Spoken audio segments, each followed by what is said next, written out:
Há uma verdade chocante que está sendo escondida de você neste exato momento, uma revelação que pode transformar completamente sua compreensão sobre os últimos dias e seu destino eterno.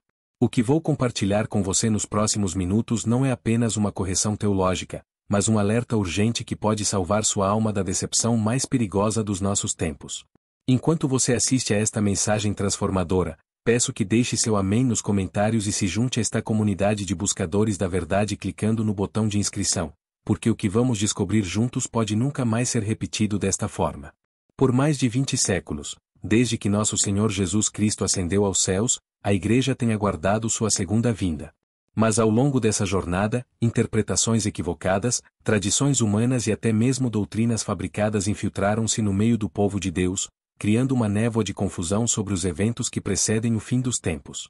Como o apóstolo Paulo advertiu em 2 aos Tessalonicenses capítulo 2 versículos 1 a 3, ora, irmãos, rogamo-vos, pela vinda de nosso Senhor Jesus Cristo, e pela nossa reunião com Ele, que não vos movais facilmente do vosso entendimento, nem vos perturbeis, quer por espírito, quer por palavra, quer por epístola, como de nós, como se o dia de Cristo estivesse já perto. Ninguém de maneira alguma vos engane. Estas palavras proféticas do apóstolo Paulo ecoam com uma urgência ensurdecedora em nossos dias. Quantas vezes você já ouviu pregadores anunciarem datas específicas para o arrebatamento? Quantas interpretações contraditórias sobre a grande tribulação já chegaram aos seus ouvidos? Quantos livros, filmes e seminários prometeram revelar os segredos do Apocalipse, apenas para deixá-lo mais confuso do que antes? A verdade é que muitas das coisas que você aprendeu sobre os últimos dias podem estar fundamentalmente erradas, e isso não é um acidente. A primeira grande mentira que permeia nossas igrejas hoje é a ideia de que podemos marcar datas para a volta de Jesus. Esta heresia moderna tem suas raízes em interpretações superficiais e sensacionalistas que ignoram completamente as palavras claras de nosso Salvador. Em Mateus capítulo 24 versículo 36, Jesus foi categórico: mas daquele dia e hora ninguém sabe, nem os anjos do céu, mas unicamente meu Pai. Não há ambiguidade nesta declaração. Não há brecha para especulação. Não há margem para cálculos matemáticos baseados em profecias de Daniel ou qualquer outro livro profético. Contudo, década após década, vemos líderes religiosos se levantando com seus gráficos, suas fórmulas e suas revelações particulares, prometendo revelar o que o próprio Filho de Deus declarou estar reservado exclusivamente ao conhecimento do Pai. Esta não é apenas uma diferença de interpretação teológica, é uma contradição direta às Escrituras Sagradas. E o que é mais alarmante é como essas predições falhadas têm causado escândalo ao Evangelho e enfraquecido a fé de muitos crentes sinceros. Lembro-me das palavras solenes encontradas em Deuteronômio capítulo 18 versículos 21 e 22, onde Moisés estabeleceu o critério para identificar um falso profeta: e se disseres no teu coração, como conheceremos a palavra que o Senhor não falou? Quando o profeta falar em nome do Senhor, e tal palavra não se cumprir, nem suceder assim, esta é a palavra que o Senhor não falou, com soberba falou o tal profeta, não tenhas temor dele. Quantos líderes religiosos de nossos dias falharam neste teste básico da verdade profética? A segunda mentira devastadora que assombra nossas congregações é a interpretação distorcida da grande tribulação.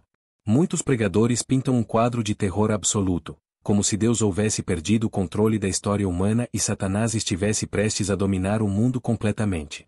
Esta visão pessimista não apenas contradiz o caráter soberano de nosso Deus, como também ignora as promessas consoladoras que Jesus deixou para a sua igreja. Quando Jesus falou sobre a tribulação em Mateus capítulo 24, Marcos capítulo 13 e Lucas capítulo 21, ele estava se dirigindo especificamente à destruição de Jerusalém que ocorreria em 70 depois de Cristo, um evento que cumpriu de forma dramática e literal muitas das profecias que ele havia pronunciado. O historiador judeu Joséfo descreveu em detalhes horríveis como a cidade foi cercada, como a fome devastou o povo, e como o templo foi profanado e destruído, exatamente como Jesus havia predito. Mas há uma dimensão mais profunda nesta questão. A palavra tribulação no grego original é thlipsis, que significa pressão, aflição ou angústia. Jesus nunca prometeu que seus seguidores estariam isentos de tribulações. Em João capítulo 16 versículo 33, ele declarou: tenho-vos dito isto, para que em mim tenhais paz, no mundo tereis aflições, mas tende bom ânimo, eu venci o mundo. A tribulação, em seu sentido mais amplo, é parte da experiência cristã em um mundo caído. O que muitos líderes religiosos têm feito é transformar esta realidade bíblica em um espetáculo de terror, criando uma teologia do medo que paralisa os crentes em vez de fortalecê-los. Eles falam da grande tribulação como se fosse um período de 7 anos de horror indescritível, ignorando completamente que Jesus prometeu estar conosco todos os dias até a consumação dos séculos, conforme registrado em Mateus capítulo 28 versículo 20. A terceira mentira que tem causado divisão e confusão é a doutrina do arrebatamento secreto pré-tribulacional. Esta teoria, popularizada no século XIX, ensina que Jesus virá secretamente buscar sua igreja antes da grande tribulação, deixando para trás aqueles que não foram arrebatados. Esta interpretação, embora defendida com fervor por muitos sinceros servos de Deus, não encontra sustentação sólida nas Escrituras quando examinada cuidadosamente. O apóstolo Paulo, em 1 aos Tessalonicenses capítulo 4 versículos 16 e 17, descreve a segunda vinda de Cristo, porque o mesmo Senhor descerá do céu com alarido, e com voz de arcanjo, e com a trombeta de Deus, e os que morreram em Cristo ressuscitarão primeiro. Depois nós, os que ficarmos vivos, seremos arrebatados juntamente com eles nas nuvens, a encontrar o Senhor nos ares, e assim estaremos sempre com o Senhor. Note que Paulo menciona alarido, voz de arcanjo e trombeta de Deus. Este não parece ser um evento secreto, mas sim uma manifestação gloriosa e visível. Mais ainda, em Mateus capítulo 24 versículos 29 a 31, Jesus situa claramente a reunião dos eleitos após a tribulação. E, logo depois da aflição daqueles dias, o sol escurecerá, e a lua não dará a sua luz, e as estrelas cairão do céu, e as potências do céu serão abaladas. Então aparecerá no céu o sinal do Filho do Homem, e todas as tribos da terra se lamentarão, e verão o Filho do Homem, vindo sobre as nuvens do céu, com poder e grande glória. E ele enviará os seus anjos com rijo clamor de trombeta, os quais ajuntarão os seus escolhidos desde os 4 ventos, de uma outra extremidade dos céus. A sequência é clara: primeiro a tribulação, depois os sinais cósmicos, então a vinda visível de Cristo e finalmente a reunião dos eleitos. Não há menção de um arrebatamento secreto anterior a estes eventos.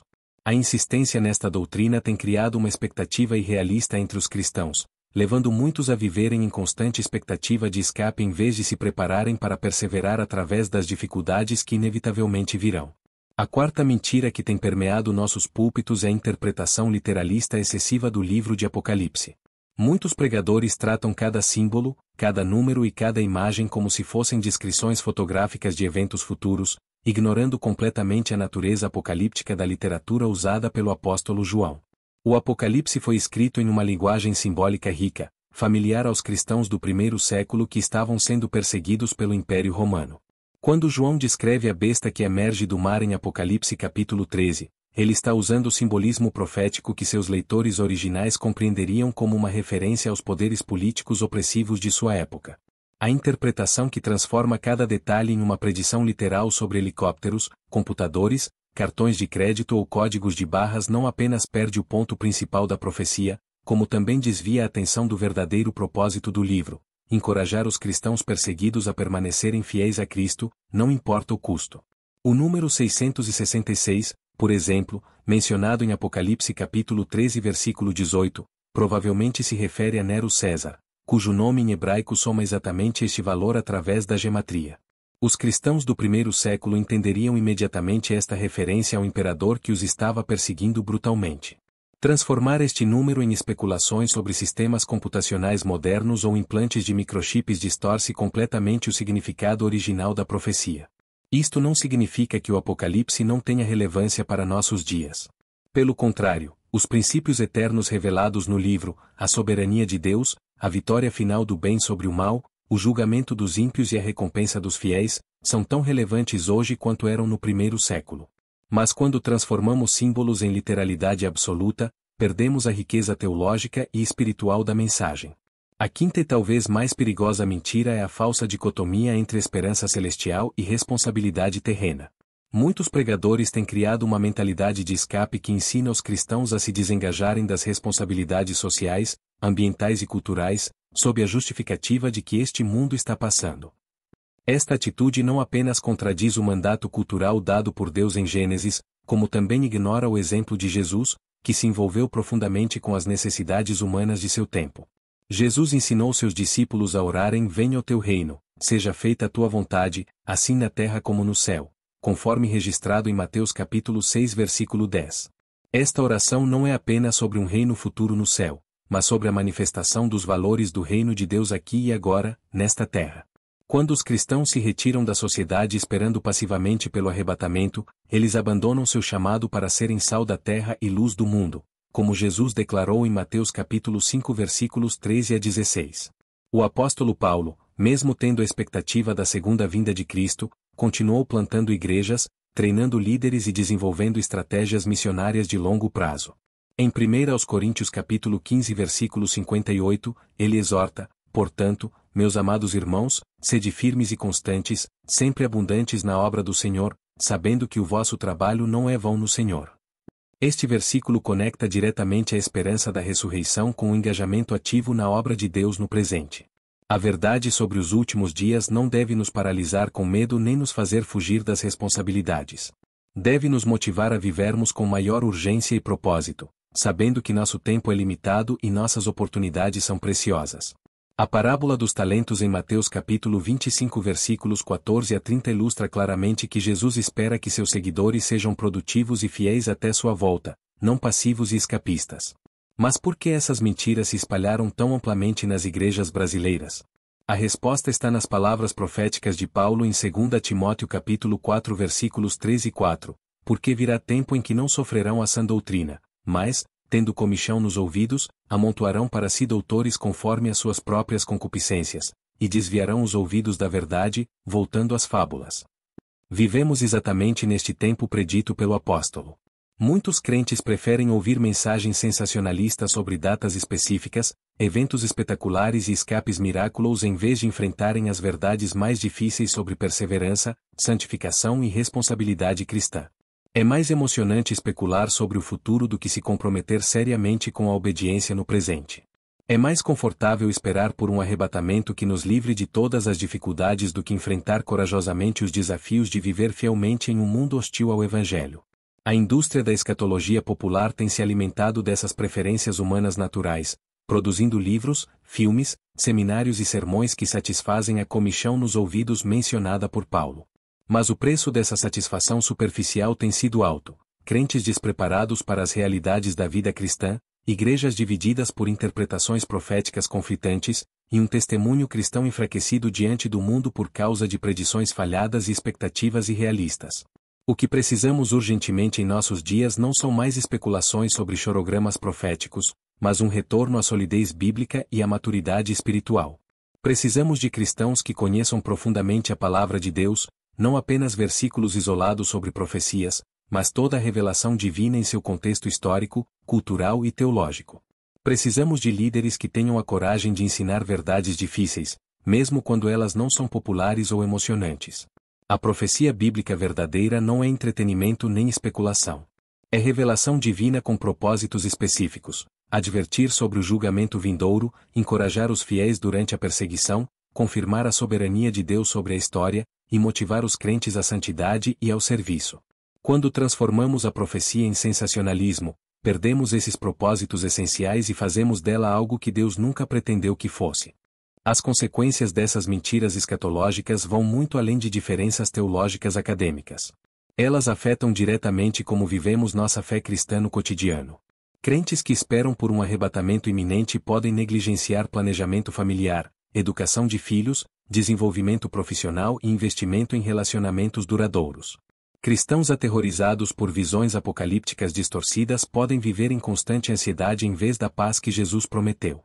Mais tragicamente ainda, essas interpretações errôneas têm afastado muitas pessoas do Evangelho. Quando predições falhadas se tornam públicas, o cristianismo como um todo sofre descrédito.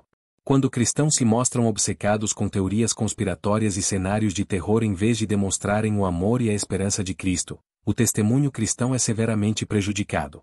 A solução para essas mentiras não é abandonar o estudo da profecia bíblica, mas abordá-la com humildade, cuidado exegético e dependência do Espírito Santo. Precisamos retornar aos princípios hermenêuticos sólidos que consideram o contexto histórico, a audiência original, o gênero literário e a harmonia das Escrituras. Precisamos substituir sensacionalismo por sobriedade, especulação por estudo cuidadoso, e entretenimento por edificação genuína.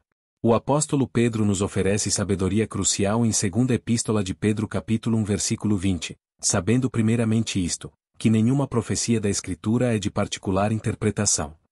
A interpretação profética não deve ser deixada à imaginação individual nem às tendências populares do momento. Deve ser fundamentada no consenso da Igreja histórica, na harmonia das Escrituras e na iluminação do Espírito Santo.